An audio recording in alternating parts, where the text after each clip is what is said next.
Last video को continue करते हुए चट्टान की क्लास को हम आगे बढ़ाएंगे और चारों ही प्रकार के जो चट्टान हैं उसे हम यहाँ पे उसका हम विश्लेषण करेंगे, जिसमें एक सबसे पहले आप ये एक मैप देख रहे हैं। इस मैप में एक लमसम में हम आपको दिखा रहे हैं, इससे समझने में काफ़ी आसानी हो जाएगी। ये बिहार का मैप है, आप अपनी कॉपी में इसे बना लेंगे। बिहार का मैप है जिसका जो ये पूर्वी उत्तरी भाग है, उत्तरी पश्चिमी भाग है, ये पश्चिमी चंपारण वाला जो भाग है, यहाँ तृतीयक चट्टान पाई जाती है। वहीं नीचे विंध्यन रेंज की जो एरिया है, यहाँ विंध्यन चट्टानें पाई जाती है। और ये जो छोटा नागपुर वाला इलाका है, यहाँ पे धारवाड़ चट्टान पाई जाती है। वहीं पे ये एरिया जो है इस साइड समतल वाला, यहाँ चतुर्थक युग का चट्टान पाया जाता है। इसे एक छोटा मैप, बिहार का छोटा सा मैप नोट के लिए देखा करके आप इस तरह से लिख सकते हैं। इससे जब भी आप अपनी कॉपी को रिवाइज करेंगे तो बड़ी आसानी से आपके दिमाग में ये बैठ जाएगा। और इसी क्रम में हम धारवाड़ चट्टान के बारे में अब आगे पढ़ेंगे, जिसमें हमारा पहला टॉपिक है धारवाड़ चट्टान। यह सबसे प्राचीन चट्टान है, प्री कैम्ब्रियन युग की चट्टान, आर्कियन युगीन भी इसे कहते हैं। ये सब इसी का नाम है, प्री कैम्ब्रियन युगीन, आर्कियन युगीन, धारवाड़ चट्टान इसे कहते हैं। इसकी जो अवस्थिति है, अब मैंने आपको मैप में दिखाया है, तो एक लमसम में दिखाया कि इस इलाके में, अब इस इलाके में पड़ने वाले सारे जिले के अंदर इसकी अवस्थिति होगी, जिसमें कुछ मुख्य नाम है जो हमने यहाँ पे लिखा है पहले से। आप देखेंगे कि इसकी अवस्थिति बिहार के दक्षिण पूरब में है। अवस्थिति कहाँ है? दक्षिण पूरब में, जिसके अंतर्गत मुंगेर, जमुई, नालंदा, गया, औरंगाबाद, ये सब कुछ ज़िले आते हैं। और इसमें भी अगर ज़्यादा अधिक में जानेंगे तो देखिए, मुंगेर में खड़गपुर की जो पहाड़ी है, गिद्धेश्वर है, यहाँ धारवाड़ चट्टान पाई जाती है। वहीं जमुई में बटपाट पहाड़ी है।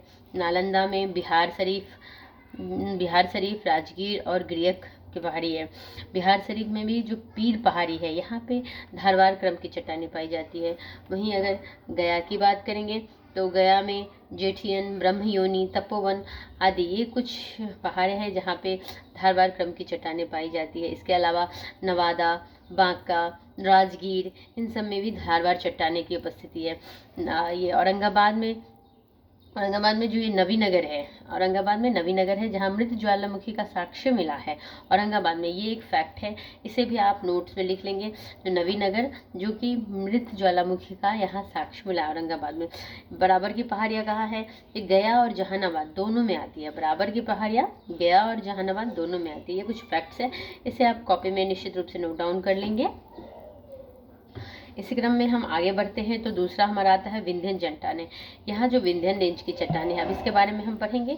यहाँ यह धारवाड़ से नवीन, परंतु यह भी पुरानी चट्टान है। मतलब सबसे प्री कैम्ब्रियन कौन सी है? धारवाड़ चट्टान है। इसके बाद अगर किसी का नंबर आता है तो वो विंध्यन चट्टान है। तो ये भी बहुत ही पुरानी, लेकिन ये धारवाड़ से नवीन है ना। तो इसे भी प्री कैम्ब्रियन युग की चट्टानें ही कहते हैं। इसकी जो अवस्थिति है वो बिहार के दक्षिण पश्चिम में है। किसकी? विंध्यन चट्टान की अवस्थिति बिहार के दक्षिण पश्चिम में है। आप कह सकते हैं कि सोन नदी के उत्तर वाले भाग से इसकी अवस्थिति है। जिला अगर फैक्ट रूप में कहें तो कैमूर व रोहतास जो मुख्य रूप से है, वहाँ ये चट्टानें पाई जाती है, विंध्यन क्रम की चट्टानें। अब इस चट्टानों की उपलब्धता क्या है? इसकी उपलब्धता, इसमें क्वार्टजाइट, सैलखरी, चूना पत्थर, लाल बलुआ पत्थर, डोलोमाइट, ये सब पाई जाती हैं। चूना पत्थर का उपयोग सीमेंट उद्योग में होता है। नोट लेकर के आप लिख लेंगे, नोट यहाँ नीचे देंगे आप और इसी को लिखेंगे।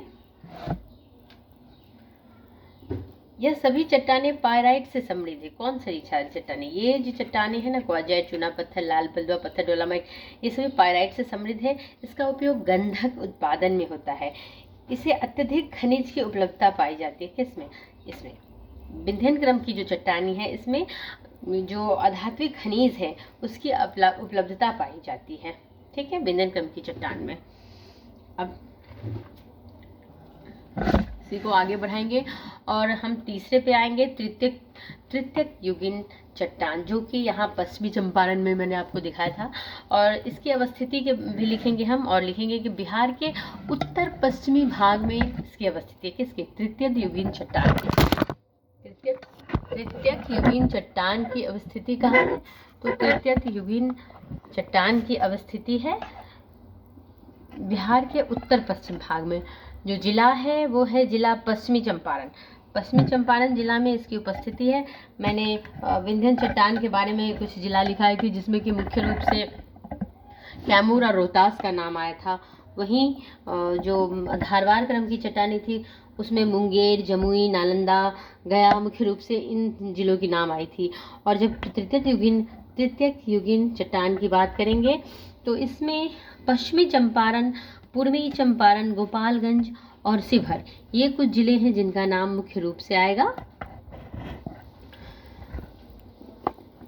पश्चिमी चंपारण, पूर्वी चंपारण, गोपालगंज और शिवहर, ये 4 कुछ जिलाएं हैं जिसमें मुख्य रूप से इनकी उपस्थिति है तृतीयक युगीन चट्टान की, जिसकी अवस्थिति उत्तर पश्चिमी भाग में है।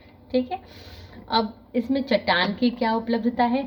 तो बोल्डर, क्ले, कॉन्ग्लोमेरेट, ये कुछ हैं जो खनिज जिनकी उपलब्धता है इस चट्टानों में। ठीक है, यह अवसादी चट्टान पाया जाता है जो टेथिस सागर के अवसादों से निर्मित है।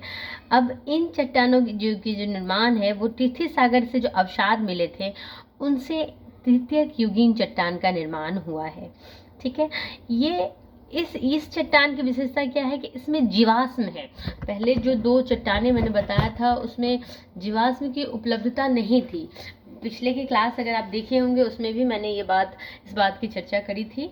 वही ये तृतीयक युगीन चट्टान जो है इनकी गिनती नवीन चट्टानों में होगी।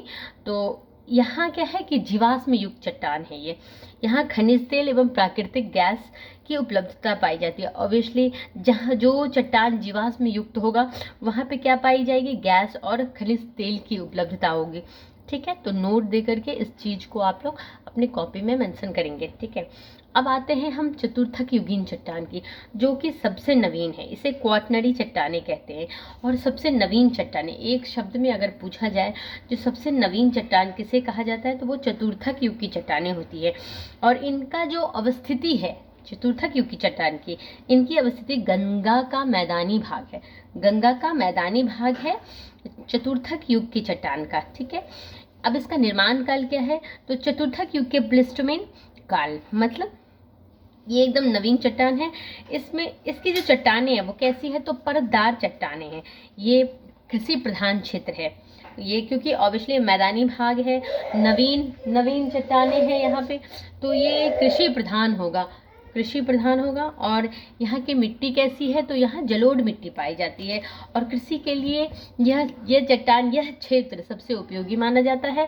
तो इन सब चीज़ों को आप लोग अपने कॉपी में नोट डाउन कर लेंगे और ये बहुत ही इम्पोर्टेंट होगा। हमारा जो ये टॉपिक है यहाँ पे ख़त्म हो रहा है। अब इसको यदि हम आगे बढ़ाएंगे, अगले क्लास में हम आगे बढ़ेंगे। आज के इस क्लास को हम यही समाप्त करते हैं। Thank you.